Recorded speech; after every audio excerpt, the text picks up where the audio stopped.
എൻവി സിനിമാസിന്റെ പുതിയൊരു വീഡിയോയിലേക്ക് നല്ലവരായ സിനിമാ പ്രേക്ഷകർക്ക് സ്വാഗതം. ലാലേട്ടനെ നായകനാക്കി പൃഥ്വിരാജ് സുകുമാരൻ സംവിധാനം ചെയ്ത സിനിമയാണല്ലോ എൽ ടു എംപുരാൻ.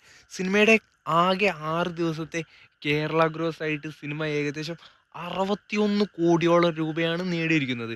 അതേപോലെ തന്നെ 6 ദിവസത്തെ വേൾഡ് വൈഡ് കളക്ഷനായിട്ട് സിനിമ ഏകദേശം 220 കോടിയോളം രൂപയാണ് നേടിക്കൊണ്ടിരിക്കുന്നത്. അതേപോലെ തന്നെ മലയാളത്തിലെ എല്ലാ കളക്ഷൻ റിപ്പോർട്ടും തകർത്തെറിഞ്ഞുകൊണ്ടാണ് സിനിമ മുന്നേറിക്കൊണ്ടിരിക്കുന്നത്.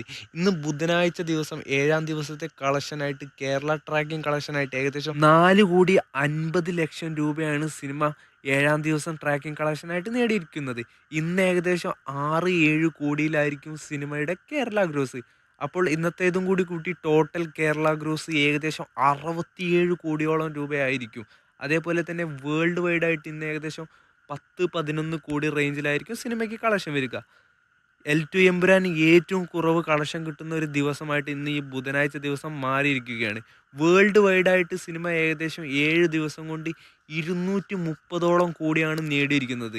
കാത്തിരിക്കാം സിനിമയുടെ കളക്ഷൻ ഏതറ്റം വരെ പോകുമെന്ന് അറിയാൻ വേണ്ടി. അതേപോലെ തന്നെ എൽ ടു എമ്പുരാൻ ഒരു ഭീഷണിയാവുമെന്ന് നമ്മളെല്ലാവരും വിചാരിച്ചിരുന്ന സൽമാൻ ഖാൻ നായകനായി എത്തിയ സിക്കന്ദർ എന്ന മൂവിയുടെ 3 ദിവസത്തെ കളക്ഷൻ ഇപ്പോൾ വന്നിരിക്കുകയാണ്.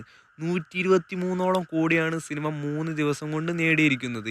ഒരു തരത്തിലും എൽ ടു എമ്പുരാൻ സിനിമ ഒരു ഭീഷണിയല്ല എന്നാണ് നമ്മൾക്ക് ഈ കളക്ഷൻ റിപ്പോർട്ടിലൂടെ മനസ്സിലാക്കുന്നത്.